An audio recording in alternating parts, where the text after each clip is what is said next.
Comrade Sitaram Yechury గారి గురించి ఇప్పటి వరకు మాట్లాడిన వాళ్ళని అందరూ కూడా చాలా విషయాలు తెలియజేశారు.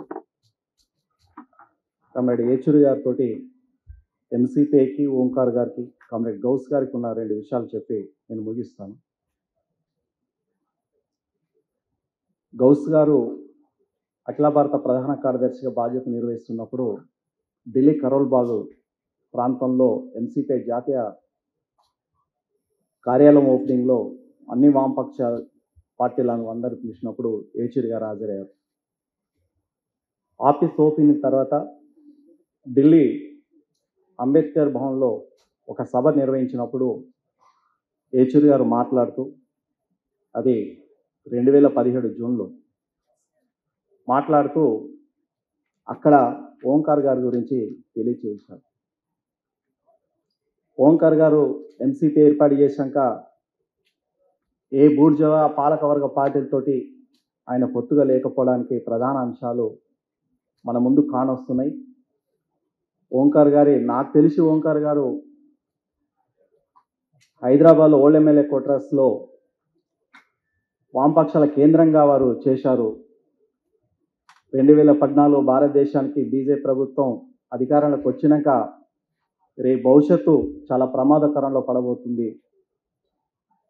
ఆ ప్రమాదాన్ని ఎదుర్కోవాలంటే ఈనాడు వామపక్షాలు ఒక తాటి మీదకి రావాల్సిన అవసరం ఉందని ఆ వేదిక మీద యేచూరి గారు తెలియజేసిన విషయాలు, ఇటు ఓంకార్ గారు చేసిన కృషి కానీ, ఎంసీపీ వేదిక మీద వామపక్షాల ఐక్యతనే వారు మాట్లాడిన విషయాలు ఇప్పటికీ నేను అక్కడికి హాజరైన వాటికి గుర్తున్నాయి. అలాగే ఆ తర్వాత అనేక మార్లు గౌస్ గారు కలిసినప్పుడు ఇక్కడ హైదరాబాద్ యూనివర్సిటీలో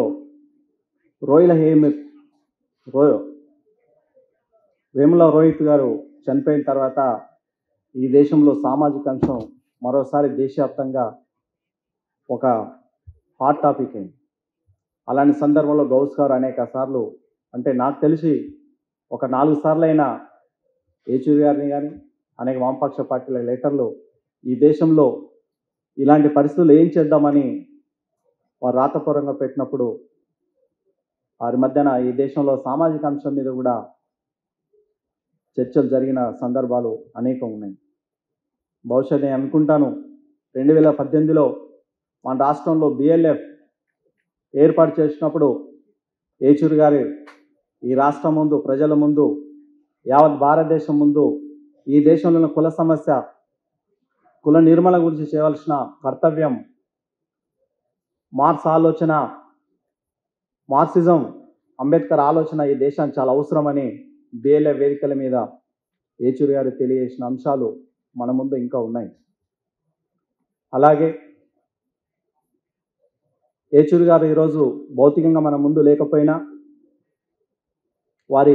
వారు మనకిచ్చిన కర్తవ్యం చాలా ఉన్నతమైనది. కాబట్టి ఈరోజు భారతదేశంలో యేచూరి గారన్నా, దేశమే కాదు ప్రపంచంలో అన్ని దేశాలు కూడా యేచూరి గారు భౌతికంగా లేననేసరికి ప్రపంచ దేశాలు కూడా వారిని స్మరించుకున్నాయి.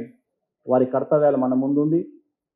ఈరోజు ఫాసిస్టిజం, మతోన్మాదం, కుల అంతరాలు ఈ దేశాన్ని పట్టి పీడిస్తున్న ఈ సమయంలో వామపక్ష పార్టీలన్నీ కూడా ఏకం కావాల్సిన అవసరం ఉందన్నది ఎంసీపీ బలంగా కోరుకుంటుంది.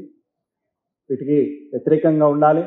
అలాగే సామాజిక శక్తులను కూడా ఈ దేశంలో ఐక్యపరచాల్సిన అవసరం కూడా కర్తవ్యం ఉందని ఈ సందర్భంగా తెలియజేసుకుంటూ, మరి యేచూరి గారు వారి మరణం ఈనాటి తరానికి, ఈ డిజిటల్ యుగంలో ఈనాటి తరానికి ఒక ఆదర్శంగా తీసుకోవాలని, భవిష్యత్తు కర్తవ్యాన్ని రూపొందించడంలో అందరూ భాగస్వామ్యం కావాలని తెలియజేసుకుంటూ, కామ్రేడ్ యేచూరి గారికి ఎంసీపీయు తెలంగాణ రాష్ట్ర కమిటీ ఘనంగా నివాళులర్పించుకుంటూ, వారి మరణం యావత్ వామపక్ష ఉద్యమాలకు, ప్రజా ఉద్యమాలకు తీరని లోటుగా భావిస్తూ తెలియజేసుకుంటూ సెలవు తీసుకుంటాం.